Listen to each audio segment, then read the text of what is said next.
اشرح لي صدري ويسر لي امري واحلل عقدة من لساني يفقهوا قولي الصلاة والسلام على رسول الكريم اللهم بارك لنا في رجب وشعبان بلغنا رمضان সম্মানিত এলাকাবাসী আসসালামু আলাইকুম ওয়া রাহমাতুল্লাহি ওয়া বারাকাতুহু। বাংলাদেশের জনগণ উন্মুখ হয়ে আছে পরিবর্তনের জন্য। জুলাই আন্দোলনে ছাত্র জনতা রক্ত দিয়ে, বাচ্চা ছেলেমেয়েরা চোখ হারিয়ে, হাত হারিয়ে, পা হারিয়ে, তারা শুধু একটি নির্বাচনই চায়নি, তারা চেয়েছে একটি নতুন বাংলাদেশ, তারা চেয়েছে একটি নতুন ব্যবস্থা যেখানে থাকবে জবাবদিহিতা, যেখানে থাকবে সততা, যেখানে থাকবে ইনসাফ।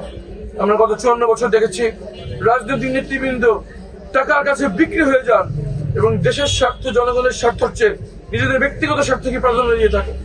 বাংলাদেশ জামায়াত ইসলামী ওয়াদা করছে ইনশাআল্লাহ 10 দলীয় জোট এবং বাংলাদেশ জামায়াত ইসলামী নেতৃত্বে 10 দলীয় নির্বাচনী জোট এমন প্রার্থীদেরকে বাছাই করেছে যারা আর যাই হোক কেউ টাকা দিয়ে কিনতে পারবে না ইনশাআল্লাহ। আমরা যখন দেশের পক্ষে আছি এবং ইনশাআল্লাহ জনগণকে সাথে নিয়ে আমরা একটি নতুন বাংলাদেশ গড়বো ইনশাআল্লাহ। 5ই আগস্ট যেভাবে ছাত্র জনতা মাঠে নেমে এসেছিল, সময় এসছে আগামী 12 তারিখ আরো একবার সবাইকে মাঠে নেমে নতুন বাংলাদেশের এক সূচনা করা ইনশাআল্লাহ। আসুন সবাই মিলে করি নতুন বাংলাদেশ।